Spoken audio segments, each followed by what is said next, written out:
मोक्ष क्या है और कैसे मिलेगा? देखो, मोक्ष कैसे मिलेगा वो हम उस तरीके से कोशिश करते हैं जब हमें यह पता हो जाता है कि मोक्ष क्या है।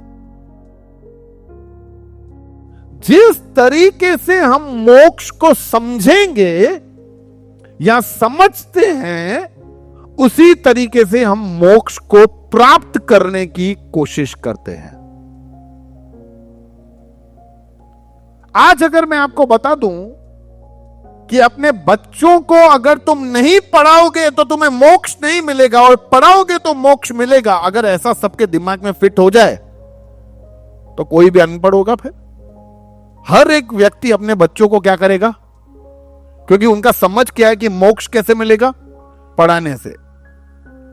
अगर मैं आपको बता दूं कि ये चर्च में जाके घंटी बजाओगे तो ही मोक्ष मिलेगा, तो फिर हर एक जना क्या करेगा? वहां घंटी बजाने की कोशिश करेगा। और बहुत दूर है तो पहले पैसा जमा करेगा। क्यों पैसा जमा कर रहा है? वो उधर जाके घंटी बजाना है। उधर जैसे ही घंटी बजाता हूं तो ऊपर प्रभु के आगे घंटी बजती है और मेरे को मोक्ष मिलता है। तो हम जिस तरीके से मोक्ष को समझते हैं ना, वैसे हम मोक्ष को प्राप्त करने की कोशिश करते हैं, जो बहुत ही खतरनाक है।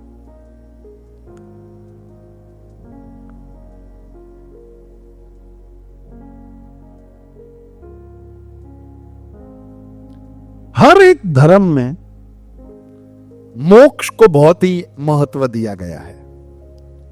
मोक्ष के अलग अलग नाम हैं। अंग्रेजी में बोलते हैं सैल्वेशन, हिंदी में मोक्ष, उद्धार, कुछ धर्मों में उसको बोलते हैं निर्वाणा, कुछ धर्मों में उसको बोलते हैं मोक्ष। हम बोलते हैं कि उद्धार मिल जाना, मुझे उद्धार चाहिए। आज लोगों को उद्धार चाहिए कि उधार चाहिए? भैया उधार दे दो यार, उधार तो समझे, उधार का कुछ करो। एक बार एक आदमी आया था ना, बोला भैया उधार का कुछ करो। मैंने भैया जबरदस्त है, तेरे को उधार चाहिए? बोला ठीक है मैं समझाता हूं तेरे को। बोला समझाने का क्या, बाहर कर्जदार खड़े हैं, उधार? अच्छा उधार, गड़बड़ करा रहा है तो। इसीलिए मैं अभी उद्धार की जगह मोक्ष बोलता हूं ताकि क्या कंफ्यूजन ना हो। कुछ लोग ऐसा सोचते हैं कि बार बार जीवन चक्र से आजादी अगर हमें मिल जाती है उसको बोलते हैं मोक्ष। क्योंकि धर्मों में मान्यता ऐसा है कि हमें बहुत सारे जन्म लेने पड़ते हैं। हमने बार बार पढ़ा था कि पहले इंसान का, फिर पेड़ का, फिर जानवर का, फिर दूसरा जानवर, फिर फल फ्रूट, सब ये चक्कर में से निकलकर मैं अगर बाहर चला जाऊं तो ये क्या हो गया? मोक्ष। कुछ लोग बोलते हैं कि जब मैं ईश्वर से मिल जाऊंगा उसको बोला जाता है मोक्ष। कुछ लोग बोलते हैं जब मैं ईश्वर के अंदर खो जाता हूं, लुप्त हो जाता हूं। भैया मैं ऐसे ध्यान में बैठता हूं, मैं गुम हो जाता हूं, मैं नहीं हूं, अभी मैं प्रभु हूं। या मैं मेरे मरने के बाद नहीं, मैं बूंद हूं, वो सागर है, मैं उसमें मिल जाऊंगा, तो ये क्या हो जाएगा? मोक्ष। कुछ लोग बोलते हैं कि जब मैं स्वर्ग में प्रवेश करूंगा तो वो है मेरा मोक्ष। मोक्ष मतलब स्वर्ग में प्रवेश करना। कुछ लोग बोलते हैं कि ये संसार चक्र, भाई मृत्यु में मेरा जन्म हुआ, फिर मैं जवान हूंगा, फिर बूढ़ा हूंगा, फिर मर जाऊंगा, फिर से जवान, फिर किसी और शरीर में, फिर बच्चा, फिर इसीलिए ये सब क्या हमने बना दिए, सब खुद बना दिए हैं। इसीलिए हर पिक्चर में भी अगले जन्म में मैं तुम्हारे यहाँ पे पैदा होना चाहता हूं, अगले जन्म में भी तुम ही मेरी मां बनना, 7 जन्मों का वादा करना। अरे कौन से 7 जन्म यार, कहां से लाए हो ये सब?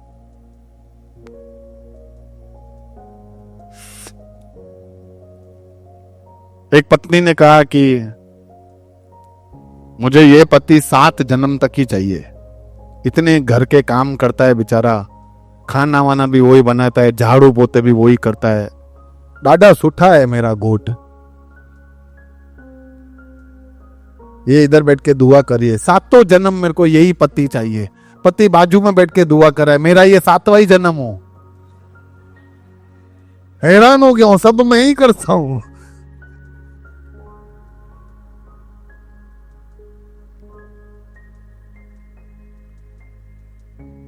तो बहुत सारे लोग क्या उद्धार पाने का कोशिश करते हैं, लेकिन पता है उद्धार किसको मिलता है? जो उसको अपनाना चाहता है।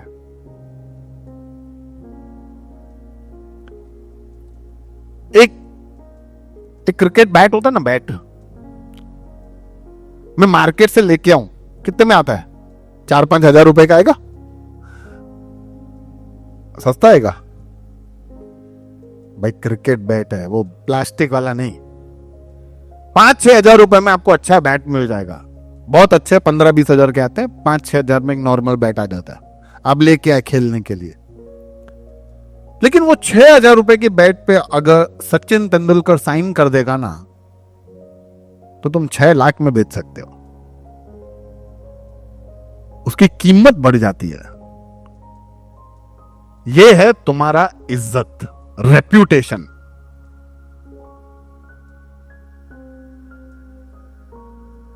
फिर मैं एक मूवी में मैंने देखा कि एक आदमी दूसरे को बोल रहा था, मैं वो हूं जो चवन्नी के ऊपर हथौड़ा मार मार के उसको अठन्नी बना देता हूं, और वही अठन्नी मार्केट में जाके 1 रुपए में बेचता हूं। मैंने बोला सिंधी है क्या? सिंधी लोग जबरदस्त हैं। जहां पे लोग 50 वाली चीज 60 में बेचते हैं, ये 50 वाली चीज 500 में बेचते हैं, और लोग खुशी खुशी 2-2 लेके जाते हैं। ये उनका बिजनेस है, टैलेंट है ये उनके पास।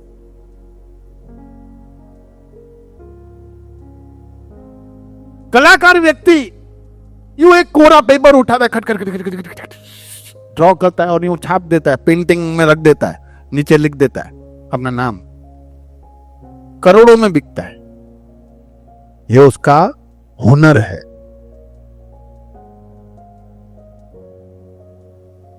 लेकिन परमेश्वर एक पापी व्यक्ति के मरे हुए अवस्था में उसका थका हुआ, टूटा हुआ, बिगड़ा हुआ, जो वो खुद सोचता है कि वर्थलेस, बेकार जीवन को उठाता है,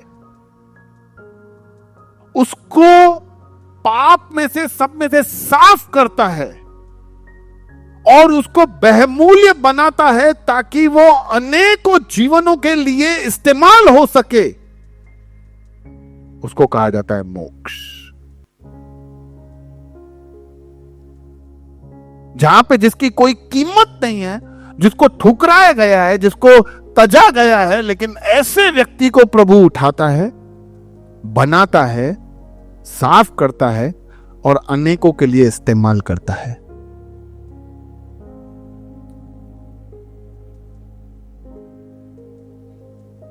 लेकिन ये जीवन सिर्फ उसी को ही, मोक्ष सिर्फ उसी को ही मिलता है जो चाहता है मुझे चाहिए।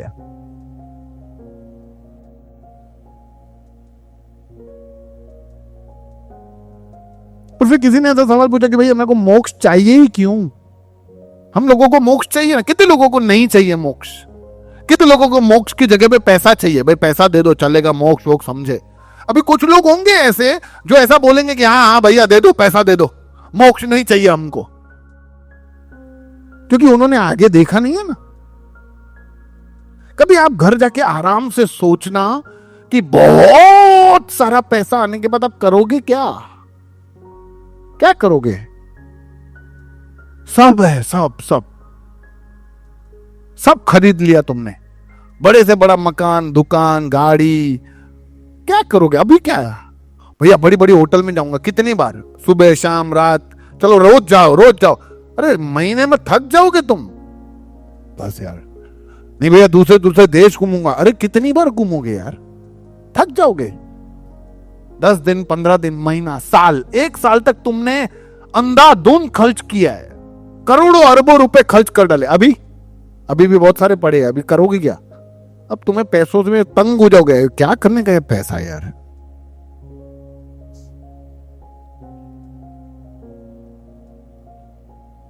क्यों चाहिए हमें उद्धार, किस लिए हमें ईश्वर का जरूरत है, यह समझना बहुत ही जरूरी है।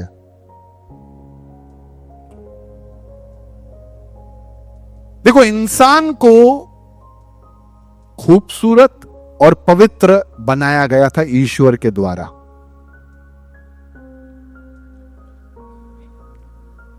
परमेश्वर ने उसको सब कुछ दिया और कहा कि तुम सब कुछ जीवन में कर सकते हो, और एक आज्ञा दी कि ये मत करना। परमेश्वर की आज्ञा का उल्लंघन करना का मतलब है उसके खिलाफ काम करना, उसको तुच्छ समझना। आप समझो, आप पिता हो या मां हो, आपने अपने बच्चे को बोला कि बेटा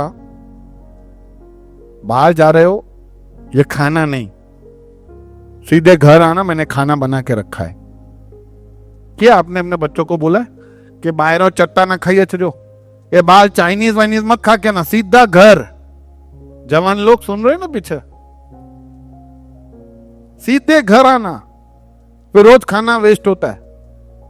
और वो आते हैं, कुछ बोलते नहीं है, मम्मी बोलते खाना लगा दे, थोड़ी देर के बाद डाउट चला गया, फिर देते हैं खाना, थोड़ा ही खाते हैं।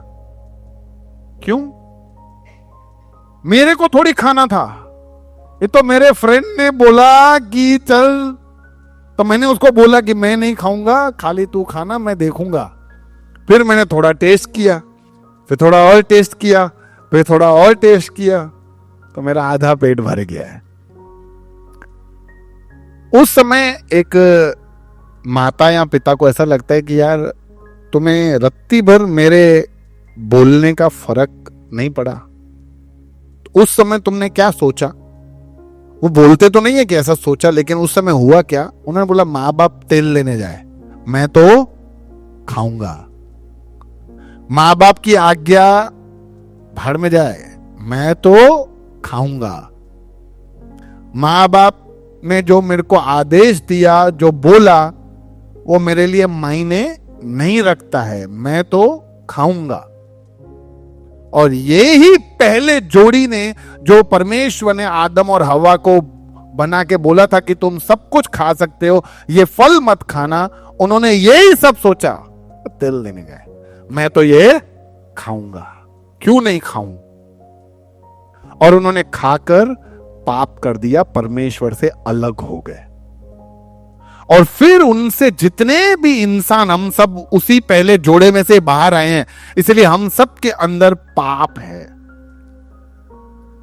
और उस पाप की वजह से ईश्वर और इंसान के बीच में एक बहुत बड़ा दरार आ गया है, एक बहुत बड़ी दीवार आ गई है, पाप की दीवार, जहां पे हम ईश्वर से मिल नहीं पा रहे हैं, क्योंकि हम पापी हैं और वो पवित्र है।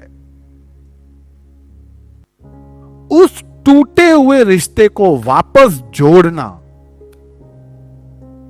को कहा जाता है उद्धार, मोक्ष। इसीलिए मैं आपको बता रहा हूं कि मोक्ष हमें यहीं मिलेगा, ऊपर नहीं।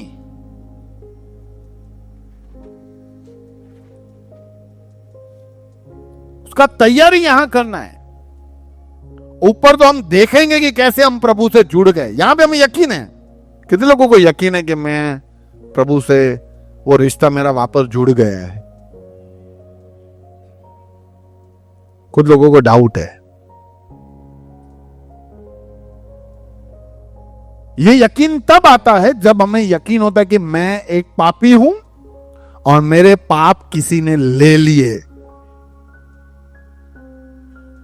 भैया आपका नाम क्या? नहीं, हाँ आपका, हाँ नहीं नहीं, ये हाँ आपका नाम जी? दीपक भाई, बैठ जाइए। दीपक भाई, समझो आपके ऊपर कर्जा है, 10 लाख का कर्जा, तो अब आप क्या बन गए? नहीं नहीं, आप बने क्या? कर्जदार बन गए।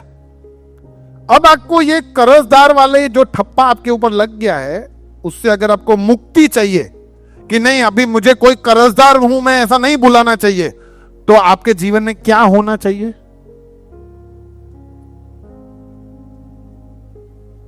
हाँ, जब तक ये आपके ऊपर 10 लाख का कर्जा आप निकाल नहीं देते, तब तक आप हमेशा कर्जदारी कहलाओगे। बराबर है?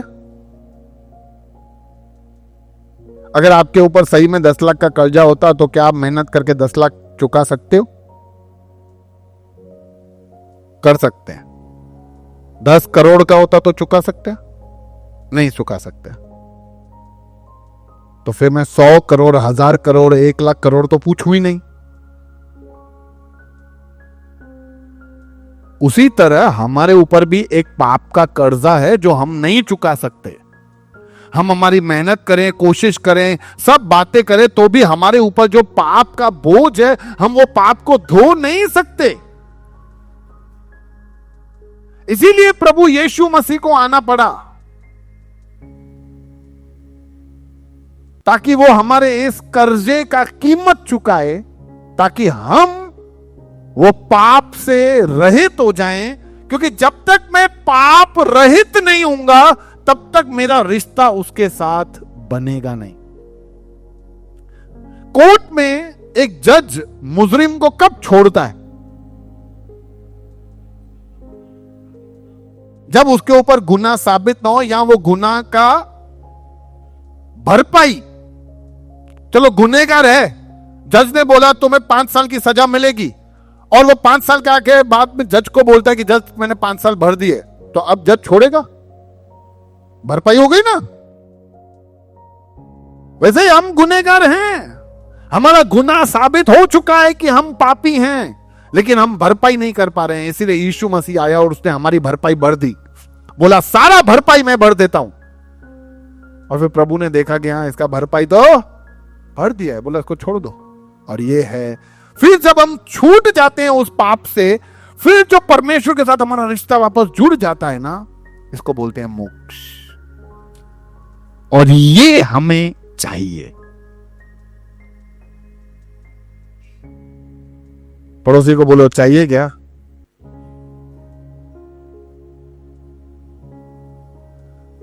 तो साधारण भाषा में हमने ईश्वर के खिलाफ काम करके पाप किया। पाप की वजह से हमारे और ईश्वर के बीच में रिश्ता जो था वो टूट गया। उस टूटे हुए रिश्ते को वापस जोड़ना, इसको कहते हैं मोक्ष। और आज संसार बहुत कोशिश कर रहा है उस ईश्वर से जुड़ने के लिए, ये मोक्ष को हासिल करने के लिए। पर क्योंकि उनके अंदर वो समझ नहीं है, इसीलिए जैसा वो समझते हैं वैसा वो कोशिश करते हैं हासिल करने के लिए।